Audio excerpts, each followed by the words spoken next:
Listen to me, man. You have a great life in front of you. But your great life is in front of you. It's not behind you. What you did back there ain't got nothing to do with what God got for you. What you did back there was learn the lessons to get you to where you are at this particular moment right here. But what God got for you, do you know, man, that you can actually mess your life completely up? You can jack it all the way up and you can turn around and get it right. Whatever you focus on, that's what you're going to continue to multiply and expand in your life. But if you focus on what you don't have, if all you can do is point out the negative things in your life, whatever you focus on, you're going to expand that. Some people, all they can do is complain. We all have had experiences in our lives that if we permit these experiences to do so, we will allow them to weigh us down. If we permit them to do so, they will be luggage that will be dragging through life, holding us down, stifling our potential to give and to contribute in life. If we continue to carry all of these things, we can never be open to the love and the abundance and the opportunity that life has to offer us because we are so full with what we've got.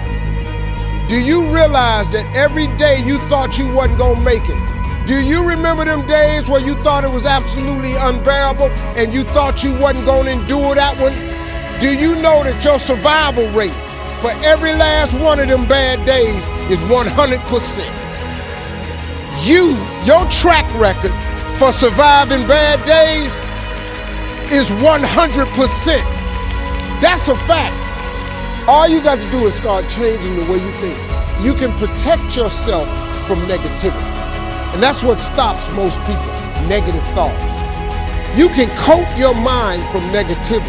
The way you can put a coating around your mind is with one simple thing, gratitude.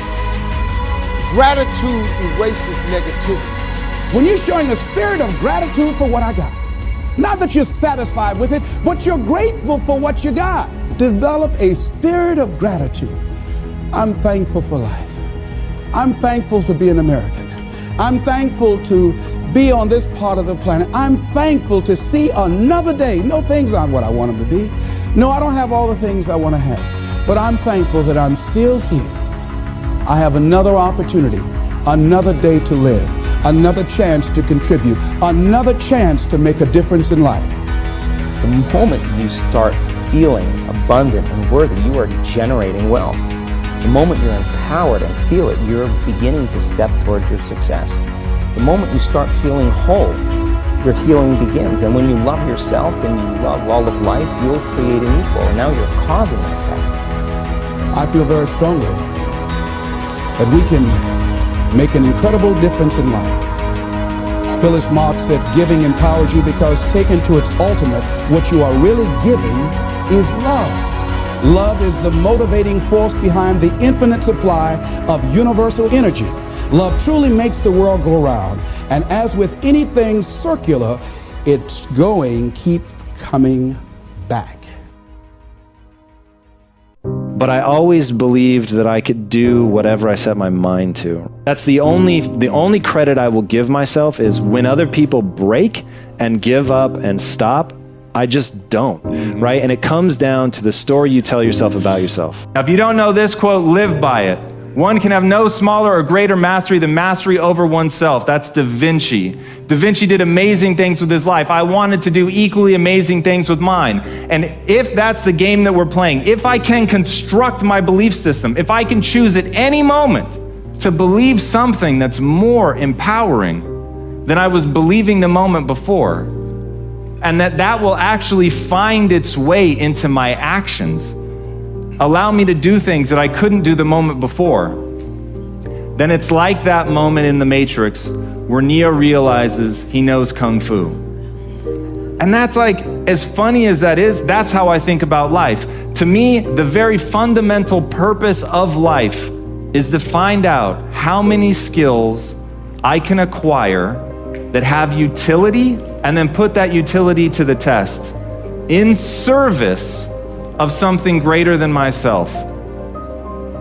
How many skills can I acquire that have utility, put that utility to the test in service of something greater than myself? That is for me the purpose of life. Now, I don't actually want to know Kung Fu.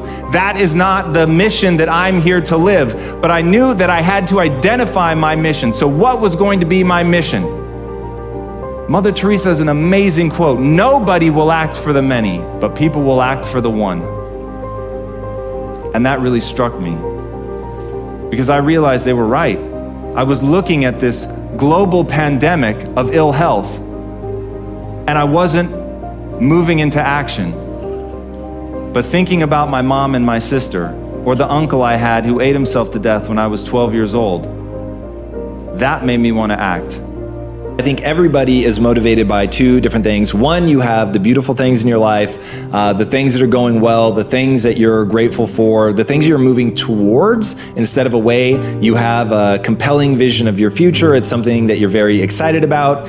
All of those things are the beautiful things. Now, the flip side of that equation are the things that, it's people that doubt you, it's haters, it's things you're moving away from, it's fear-based things, it's something that you absolutely refuse to let happen. So one that is incredibly potent to me are the people that want to see me fail. So it's very different than people who just think you're going to fail. I actually don't have a lot of aggression towards people like that, but people that want me to fail, those people I have a lot of aggression for. And I find in very acute moments, the darkness serves you better. In very acute moments. Now, the light, the things you're moving towards, the things that are beautiful, the things that you're grateful for, all of that is the only winning strategy long term, because the darkness becomes corrosive. You start to become bitter. You start to be angry. You stop being optimistic. You stop seeing things in a way that's empowering and positive. And I mean, just thinking about the deep limbic system, when it gets inflamed, you perceive things as negative. I think negativity stops people from making progress. There's a whole host of neurological reasons and sort of mindset reasons why I think that being negative over the long run becomes very, very detrimental and holds you back. But from an acute standpoint, they've done studies on this. If you want someone to be able to endure more pain, the surest way to get people to endure more pain is to let them get angry, let them be aggressive. And in doing that, people are able to withstand, in the clinical trials, I'll say there's probably more than this, but in clinical trials, they're able to withstand 30% more pain. So just straight being able to take more pain, anger and aggression lets you do 30% more. So that's why I think in acute ways and short-term bursts that the darkness will serve you. Philosophy, as I taught the last time I was here, philosophy, in my personal opinion, is the major determining factor in how your life works out. Philosophy, the major determining factor in how your life works out. Philosophy. To form our philosophy, you got to think. Got to use your mind, got to process ideas. And this whole process over a lifetime, starting way back here when we were children, schools that we've attended, our parents, our experiences, all this stuff that we've processed by the thinking process helps to develop our philosophy. And in my opinion, each person's personal philosophy is the major factor in how your life works out. Here's what I called it in that last presentation when I was here. It's called the set of the sail. Each person's personal philosophy is like the set of the sail. Now, I used to think it was circumstances that ordered my life. If someone would have asked me at age 25, Mr. Rohn, how come you're not doing well? Pennies in your pocket, creditors calling, nothing in the bank, behind on your promises to your family, you live in America, 25 years old, got a beautiful family, every reason to do well, and things are not going that well for you. What is wrong here? It would not have occurred to me to blame my philosophy. I mean, it would not have occurred to me. Saying, well, I got this lousy philosophy, and that's how come I got pennies in my pocket and nothing in the bank, and things aren't working well. That would not have occurred to me. I found it much easier to blame the government. Much easier to blame the tax problem. I used to say taxes are too high. Top tax rate when I first started paying taxes, 91%. Back then, when your income reached a certain level, all your income over that, 91%. So I used to say that's too high. Now the top tax rate's about 33%. But people are still saying what? Taxes are 2. See, but you can't use that anymore. If it's gone from 91 to 33, how could it be too high? Come on. I threw all that old excuse stuff away. Some people found it, though, and they're using it these days. My old list. I used to blame the traffic, the weather, used to blame circumstances, right? People say I'm too tall, I'm too short, I'm too old. I was raised in obscurity, raised on a farm, parents of modest means, all the stuff. If you were to ask me, how come you find yourself here, Mr. Rohn, age 25, living in America, land of abundance and opportunity, pennies, zero in the bank, not doing well, creditors calling, it would not have occurred to me to blame my philosophy. I found it easier to blame the company policy. I used to say, if this is all they pay, how do they expect you to do well?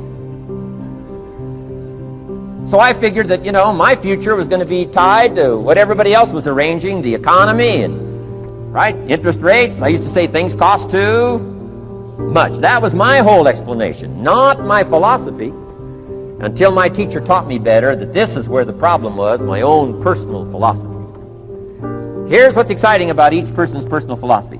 That's what makes us different than dogs and animals and birds and cats and spiders and alligators. That's what makes us different than all of the life forms. The ability to think, the ability to use your mind, the ability to process ideas, and not just operate by instinct. In the winter, I'm telling you, the goose can only fly south. What if south doesn't look too good? Tough luck. It can only fly south. But see, human beings are not like a goose, can only fly south. I mean, you can turn around, go north, you can go east, you can go west, you can order the entire process of your own life. And we do that by the way we think. We do that by exercising our mind. We do that by processing ideas and come up with a better philosophy, a better strategy for our life, goals for the future, okay? Plans to achieve those goals. All this comes from developing our philosophy. Philosophy helps us to process what's available. Well, when we get here, we got seed, and we got soil, and we got some rain, and we've got some what? Sunshine, and we've got some seasons, and what? The miracle of life. Now, the key is, what do you do with all this stuff? How do you turn all this stuff that's available here into equity and promise and lifestyle and dreams and future possibilities? All of this that's possible now with human beings, how do you take all this stuff and turn it into this equities and values? Well, it starts with philosophy. What is the seed? What is the soil? What is the sunshine? What is the rain? Is it possible to take some of each of all the stuff that's available and turn it into food and turn it into value and turn it into nourishment, turn it into something spectacular and unique that no other life form can do? And the answer is yes. But you cannot deal with all this stuff and what to do with it unless you start refining your philosophy. Think, use your mind, come up with ideas, and strengthen your philosophy.